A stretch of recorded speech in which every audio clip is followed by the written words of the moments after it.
વાવના બુકણા ગૌશાળાની 5 ગાયોના મોત થતા અરેરાટી। વાવ તાલુકાના બુકણા ગામની ગૌશાળાની 25થી વધુ ગાયો ગત રોજ એકી સાથે કોઈના ખેતરમાં ચરવા માટે ગઈ હતી, જ્યાં કોઈ ઝેરી પદાર્થ આરોગવાથી 5 ગાયોના કરુણ મોત થતા અરેરાટી મચી જવા પામી હતી।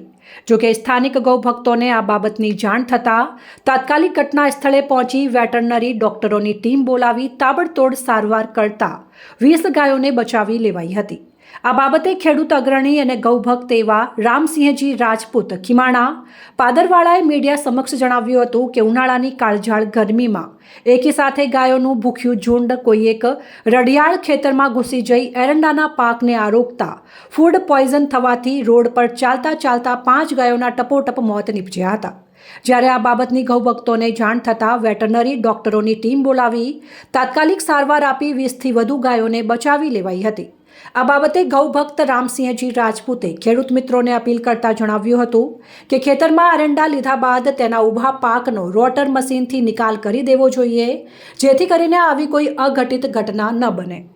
વાવ તાલુકાના બુકણા ગામે ગૌશાળાની ગાયો જ્યારે ભેળ પડતી હોય ત્યારે એરંડાની અંદર ચરવા જતી હોય અને ફૂડ પોઈઝનના કારણે 25થી વધુ ગાયો બીમાર થઈ 5 જેટલા ગાયોના મોત થયા છે અને બીજી ગાયોની તાત્કાલિક ધોરણે સારવાર કરતાં બચાવી શકાય છે, પરંતુ મોટી હાનિ થતાં બચી છે। ભગવાનને પણ આપણે પ્રાર્થના કરીએ, સાથે સાથે આપણે એના સ્થાનિક લોકોને વિનંતી કરીએ કે આવો એરંડાનો કોઈ પાક હોય તો એની અંદર રોટોવેટર કે ખેડ કરી અને ખેડાવી દેવા સારા। જો તમારે પુણ્ય કરવું તો 50, 100, 200 પૂળા કે એકાદ ટોલું આપણે દાનમાં આપી શકીએ છીએ, પણ આ મોટી હાનિ આજે થઈ છે, અમારી નજરની સામે થઈ છે અને રોડ ઉપર ચાલતી ગાયો ટપોટપ પડતી હતી અને ડૉક્ટર આવ્યા અને તાત્કાલિક ધોરણે બંને ડૉક્ટરો સારવાર ચાલુ કરી, બધા ગૌ ભક્તો આવ્યા અને ખૂબ મહેનતના કારણે અથાગ પ્રયત્નો કર્યા ત્યારે બીજી ગાયોને બચાવી શકાય છે। 5થી વધુ પશુઓના મોત થયા છે।